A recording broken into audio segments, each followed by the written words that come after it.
The Age of Reason by Thomas Paine, Part 2, Section 9. The Bible makers and those regulators of time, the chronologists, appear to have been at a loss where to place and how to dispose of the book of Job, for it contains no one historical circumstance, nor allusion to any that might determine its place in the Bible. But it would not have answered the purpose of these men to have informed the world of their ignorance, and therefore they have affixed it to the era of 1520 years before Christ, which is during the time the Israelites were in Egypt, and for which they have just as much authority and no more than I should have, for saying it was 1,000 years before that period. The probability, however, is that it is older than any book in the Bible, and it is the only one that can be read without indignation or disgust. We know nothing of what the ancient Gentile world, as it is called, was before the time of the Jews, whose practice has been to calumniate and blacken the character of all other nations, and it is from the Jewish accounts that we have learned to call them heathens. But, as far as we know to the contrary, they were a just and moral people, and not addicted, like the Jews, to cruelty and revenge, but of whose profession of faith we are unacquainted. It appears to have been their custom to personify both virtue and vice by statues and images, as is done nowadays both by statuary and by painting. But it does not follow from this that they worship them any more than we do. I pass on to the book of Psalms, of which it is not necessary to make much observation. Some of them are moral, and others are very revengeful, and the greater part relates to certain local circumstances of the Jewish nation at the time they were written, with which we have nothing to do. It is, however, an error or an imposition to call them the Psalms of David. They are a collection, as songbooks are nowadays, from different songwriters who lived at different times. The 137th Psalm could not have been written till more than 400 years after the time of David, because it was written in commemoration of an event, the captivity of the Jews in Babylon, which did not happen till that distance of time. By the rivers of Babylon we sat down, yea, we wept, when we remembered Zion. We hanged our harps upon the willows in the midst thereof, for there that they carried us away captive required of us a song, saying, Sing us one of the songs of Zion. As a man would say to an American or to a Frenchman or to an Englishman, sing us one of your American songs, or of your French songs, or of your English songs. This remark, with respect to the time this psalm was written, is of no other use than to show, among others already mentioned, the general imposition the world has been under in respect to the authors of the Bible. No regard has been paid to time, place, and circumstance, and the names of persons have been affixed to the several books, which it was as impossible they should write as that a man should walk in procession at his own funeral. The book of Proverbs. These, like the Psalms, are a collection, and that from authors belonging to other nations than those of the Jewish nation, as I have shown in the observations upon the book of Job. Besides which some of the Proverbs ascribed to Solomon did not appear till 250 years after the death of Solomon. For it is said in the first verse of the 25th chapter, These are also Proverbs of Solomon, which the men of Hezekiah, king of Judah, copied out.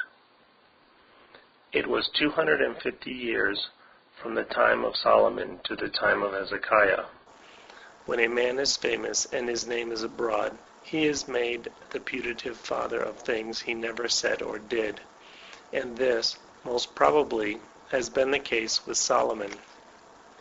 It appears to have been the fashion of that day to make proverbs, as it is now to make jest books, and father them upon those who never saw them. The book of Ecclesiastes, or the Preacher, is also ascribed to Solomon, and that with much reason, if not with truth. It is written as the solitary reflections of a worn-out debauchee such as Solomon was, who, looking back on scenes he can no longer enjoy, cries out, "All is vanity." A great deal of the metaphor and of the sentiment is obscure, most probably by translation, but enough is left to show that they were strongly pointed in the original. See footnote. From what is transmitted to us of the character of Solomon, he was witty, ostentatious, dissolute, and at last melancholy. He lived fast and died, tired of the world, at the age of 58 years. 700 wives and 300 concubines are worse than none, and however it may carry with it the appearance of heightened enjoyment, it defeats all the felicity of affection by leaving it no point to fix upon. Divided love is never happy.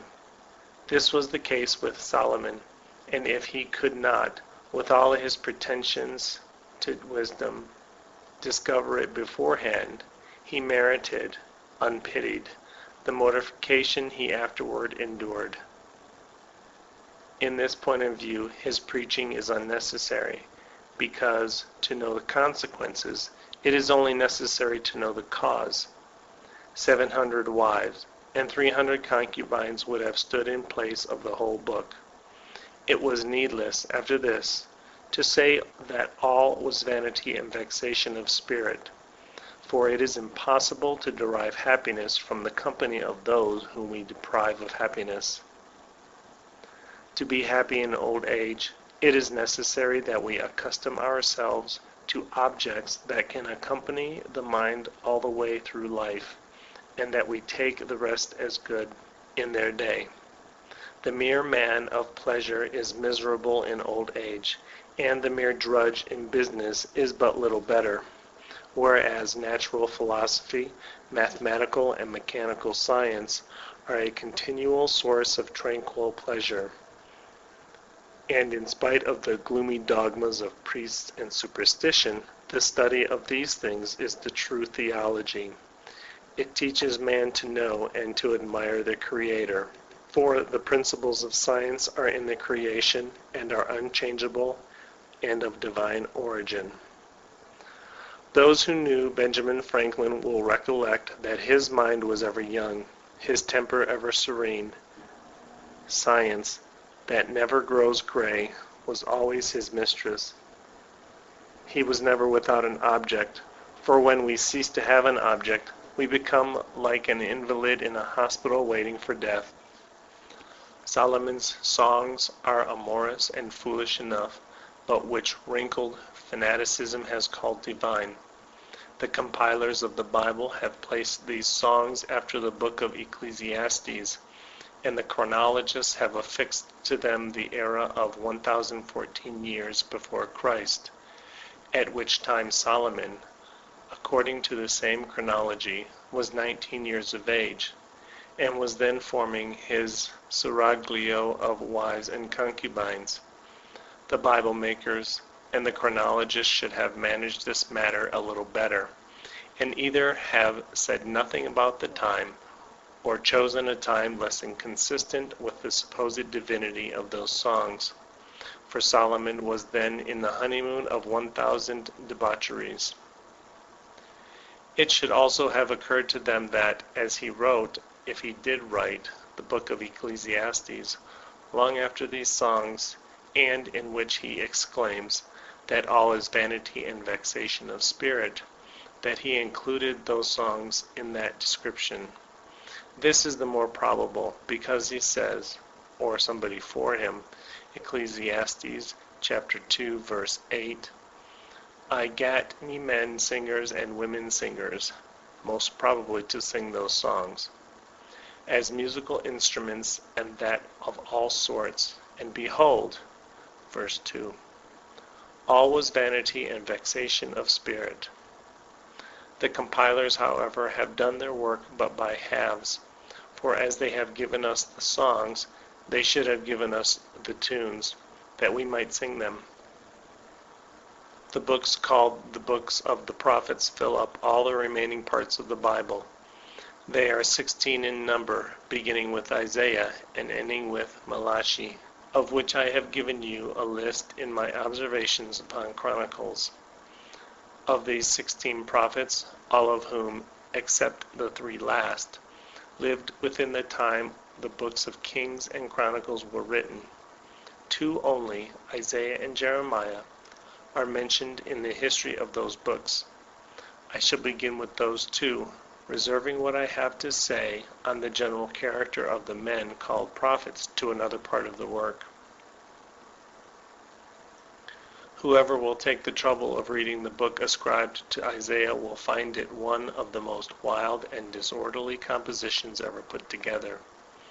It has neither beginning, middle, nor end, and, except a short historical part and a few sketches of history in 2 or 3 of the first chapters, is one continued, incoherent, bombastical rant, full of extravagant metaphor, without application and destitute of meaning.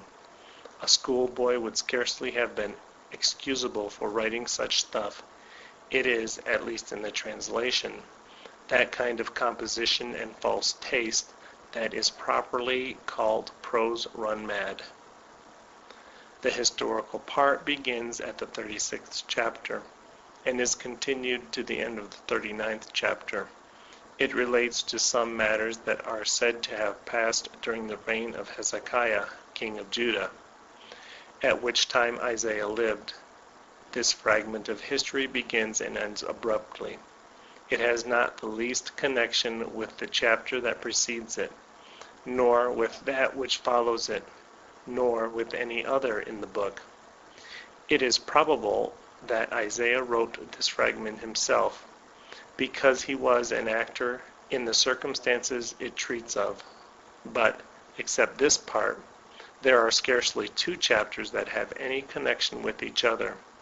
One is entitled, at the beginning of the first verse, The Burden of Babylon; another, The Burden of Moab; another, The Burden of Damascus; another, The Burden of Egypt; another, The Burden of the Desert of the Sea; another, The Burden of the Valley of Vision. See footnote. As you would say, the story of the Night of the Burning Mountain, the story of Cinderella, or the Children in the Wood, etc., etc.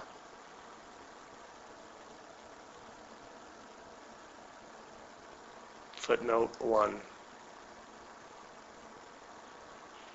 Those that look out of the window shall be darkened is an obscure figure in translation for loss of sight. End of footnote. Footnote 2. See beginning of chapters 13, 15, 17, 19, 21, and 22. End footnote. End of section 9.